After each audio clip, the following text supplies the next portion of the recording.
Some members of the People's Democratic Party, PDP, have condemned the expulsion of Wike and other PDP leaders. Among those who have distanced themselves from the move are the Adamawa State Governor, Amadu Umar Fintiri, and his Plateau State counterpart, Caleb Mutfwang. The motion for the expulsion of Wike and others, which members of the PDP unanimously supported at the National Convention in Ibadan, was moved by one of the founding fathers of the party, Chief Bode George, and seconded by Bauchi State Governor and Chairman of PDP's Governors Forum, Senator Bala Mohammed.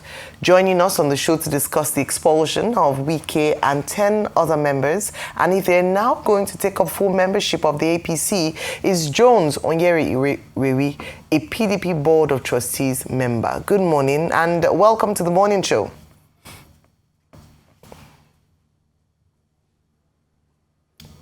Good morning, Ruben. Good morning, Rufai. Good morning, Ayo. Thanks for having me. You're welcome. Well, Mr. Onyereri, welcome. Where do you stand in this matter? Are you on the side of the new chairman, Kabiru Turaki SAN, or you are on the side of the 11 persons who have been expelled from the party by the new National Working Committee of the party? So we need that clarification to know, what we're dealing with in terms of where you stand. Let me be frank with you, Ruben. What's happening in PDP today is not merely an internal disagreement. It's a direct confrontation between illegality and constitutional orders. And being very frank with you this morning, the honest truth is that legality is the foundation of legitimacy. You are a legal luminary, so you understand this better.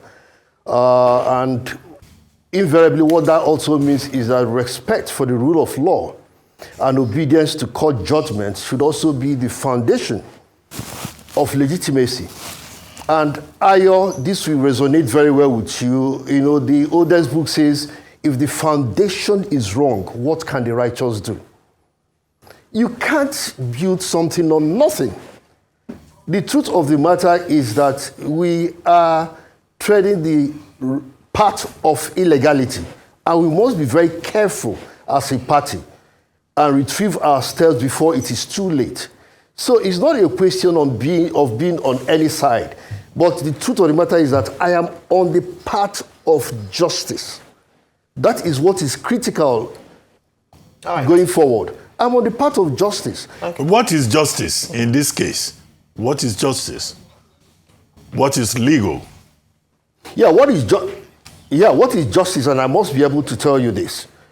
One, as a member of the Board of Trustees, let me even start from that premise. I think I should put this blame squarely on the table of members of the Board of Trustees, led by Senator Adolphus Mwabara. Because the truth of the matter is that there are certain expectations of the members of the Board of Trustees in the party, because we are supposed to be the moral conscience, the moral compass, and the conscience of the party. What that suggests is that we are meant to be a neutral and stabilizing body that should remain at all times. The key word there is at all times above factional interests and political divisions.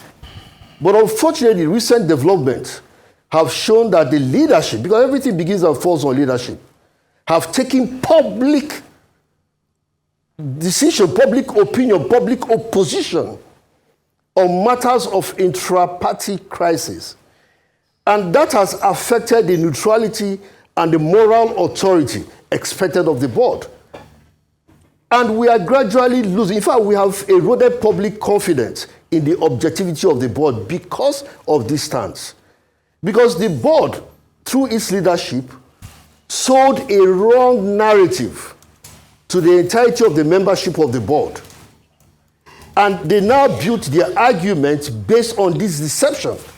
And what was the deception? The genesis of this crisis was on the issue of the national secretary of the party. And they would have just simply solved this problem by taking a look at the constitution of the party. Philip had an opportunity to address the Enoch when he was busy reading the constitution of the PDP without understanding it. Because a combined effect of sections 47.5 and 48.1 of the PDP constitution should have stopped everybody from what is unnecessary political quagmire. Okay. But they saw the wrong narrative, and that misled the whole board. And the board was expected to nip this in the board, but unfortunately it didn't happen. Okay. And here we have found ourselves. It's quite unfortunate. All right. Well, thank you very much. Now, one of the things that happened during the convention was the expulsion of 11 members. The motion was moved by Chief Bodejo, like I mentioned earlier on, and seconded by the chairman of the PDP in Bauchi State. Now, when this happened, a number of people said, what would be the next move? Would this plunge the party further into disarray? Because now there's news coming in that Wike has asked that there be an emergency NEC meeting and Board of Trustees meeting today.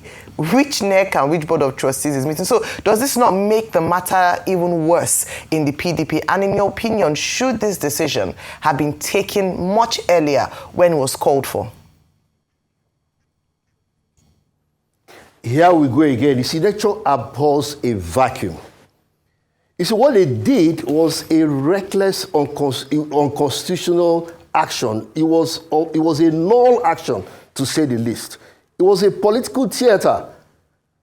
It wasn't a party administration.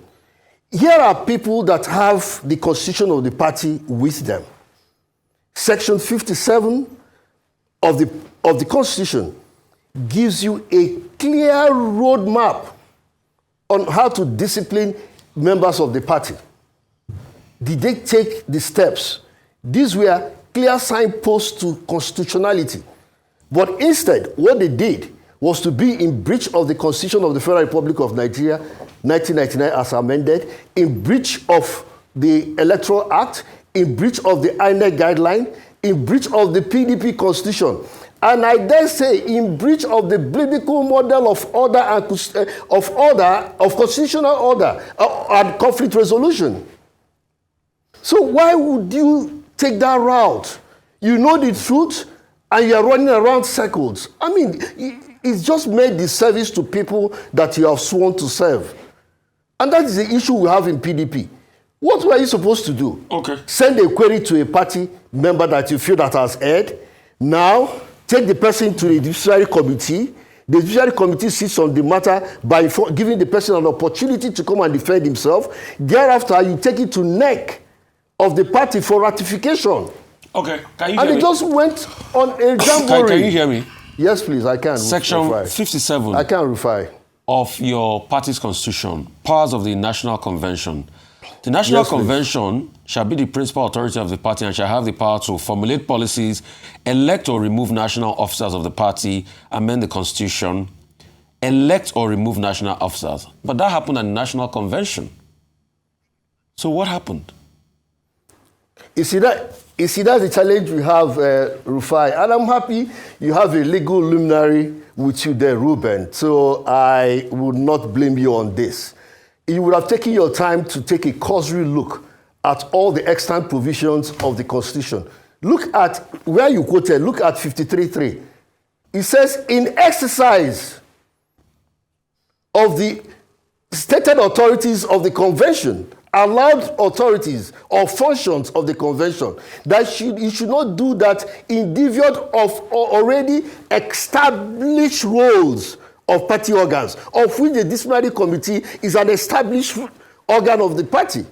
That you should not, even as a convention, do otherwise, go in outside the authority given by the Constitution to this body. Look at that 57.3. You see, these people sell wrong narratives to people. They should save our party. And people must be truthful at all times. And that's why I keep blaming the Board of Trustees. The Board of Trustees are supposed to be wise men, trustworthy men, men that fear God. No, but and yet they are not able to tell the party the truth. Okay, as we wrap up, but there had always been disciplinary actions on disciplinary committees set up that never saw the light of day Because people like Wike, that obviously you are leaning towards too, has used his influence to, you know, upturn such decisions. Is that not the case? No, Rufai, let me be very frank with you. Honestly, I follow just causes. I may not necessarily follow personalities. If you are on the right course of the law, I'll follow you. And I'll follow you 100% without any apologies. On this matter, not on other matters, on this matter, they are wrong. That is the truth of the matter, because they have refused to do the right thing. So I want to be very objective. And the moment we start telling ourselves the truth, because these things are all self-inflicted, there shouldn't be crisis in any way. All right. What are the issues? And I can help you with this, if you don't mind. Yes.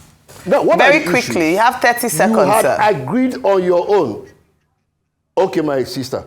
You had agreed on your own in a NEC meeting that congresses should be held in Anambra, Ebonyi. You had agreed. You had agreed on your own that Congress should be held in the Southeast. You had agreed. And then, from nowhere, because of personal interest, you reneged on that agreement. Is that fair?